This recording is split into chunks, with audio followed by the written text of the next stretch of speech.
Friends welcome to my cooking dish. आशा करी आपनारा सबाई भालो आछेन। आज आमी आपनादेर जोन्नो निये एसेछि आलू दिये मुरगेर मांसेर एकटी रेसिपि। एटी आमार मायेर रेसिपि। एटी मूलत बाटा मशला दिये रान्ना करा हय, किन्तु आजकाल जेहेतु सबाई गुঁড়ো मशला इउज करेन ताई जोन्नो गुঁড়ো मशला दियेई कि करे बाटा मशला टेस्ट आना जाय सेटी आमी करे देखाबो। আপনারা দেখলেই বুঝতে পারবেন এই রেসিপিটি যেমন একটু ভিন্ন রকমের, এর টেস্টটাও হবে অনেক মজাদার। তাহলে চলুন দেখে নিচ্ছি কি করে রান্নাটা করা যায়। এখানে আমি 1 কেজি পরিমাণ মুরগের মাংস নিয়েছি। আমি এখানে দেশি পেঁয়াজ 8টা কিউব করে কেটে নিয়েছি। এখানে কুচি করে বা বেটে দেওয়া যাবে না, এভাবে কিউব করে পেঁয়াজগুলি দিতে হবে। আমি এখন পেঁয়াজগুলি সব দিয়ে দিচ্ছি।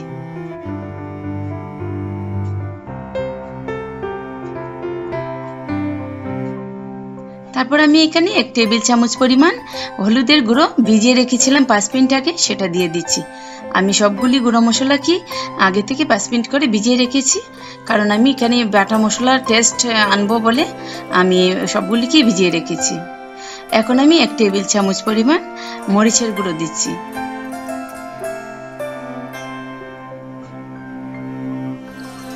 এটাকে আমি ভিজিয়ে রেখেছিলাম। এখন আমি দিচ্ছি 1.5 টেবিল চামচ পরিমাণ ধনিয়া গুঁড়ো। আমি সবগুলি গুঁড়ো মশলা কি আগে থেকে ভিজিয়ে নিয়েছি। এখন দিচ্ছি আমি 1 টেবিল চামচ পরিমাণ জিরা।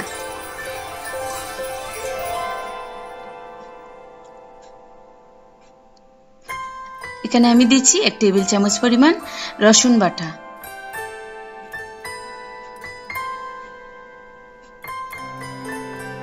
এখন দিচ্ছি আমি 1 টেবিল চামচ পরিমাণ আদা বাটা।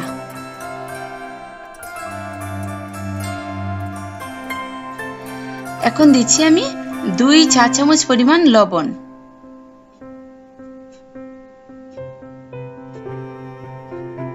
আপনারা আপনাদের স্বাদ অনুযায়ী কম বেশি করে দিতে পারেন। এখন আমি এখানে 2 কোষ পরিমাণ সরিষার তেল দিচ্ছি। এটা আমি কাপ বা চামচ দিয়ে দিব না, হাত দিয়ে মেপেই দিব। এখানে আমি 2টা বড় আলুকে ডুমো ডুমো করে কেটে দিয়ে দিচ্ছি।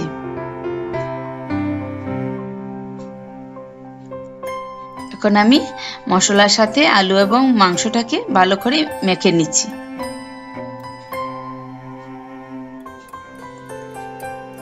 ভালো করে মিশিয়ে নিতে হবে মাংসের সাথে মশলাটাকে।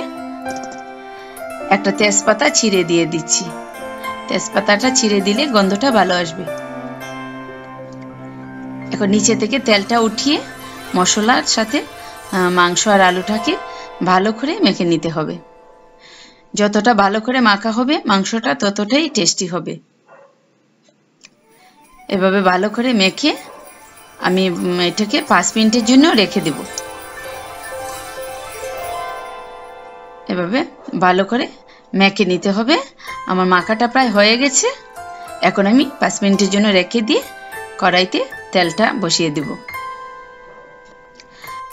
এখানে আমি হাফ কাপ আন্দাজে তেল দিয়ে দিচ্ছি। আপনারা আপনাদের ইচ্ছা অনুযায়ী তেল কম বেশি দিতে পারেন। এখন আমি মাখা মাংস থেকে কিছুটা পেঁয়াজ এবং তেজপাতা উঠিয়ে ফোড়ন দিয়ে দিব।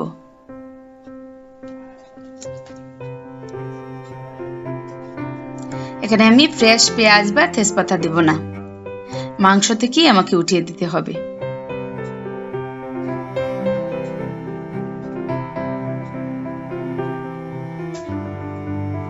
পেঁয়াজগুলিকে আমি একটু ভেজে নেব। একটু কালারটা চেঞ্জ হলেই আমি মাংসটা দিয়ে দেব। আমার পেঁয়াজটা ভাজা হয়ে গেছে। এখন আমি মাংসটা দিয়ে দিব। আস্তে করে আমাকে সবগুলি মাংস ঢেলে দিতে হবে। এখন নিচে থেকে উপরে উঠিয়ে মাংসটাকে আমি একটু নেড়ে দেব, যেন নিচের মশলাটা উপরে মাংসে চলে আসে।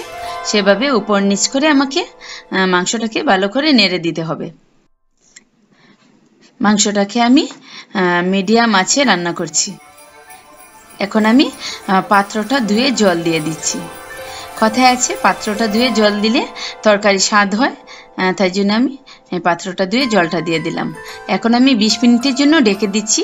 মাঝখানে এসে আমি 2 বার নেড়ে দিয়ে যাব। তাহলে চলে এলাম 20 মিনিট পর।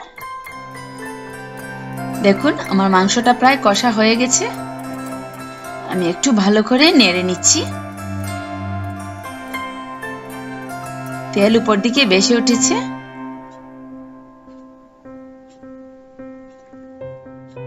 এখন আমি মাংসটাতে একটু ঝোল দিয়ে দেব।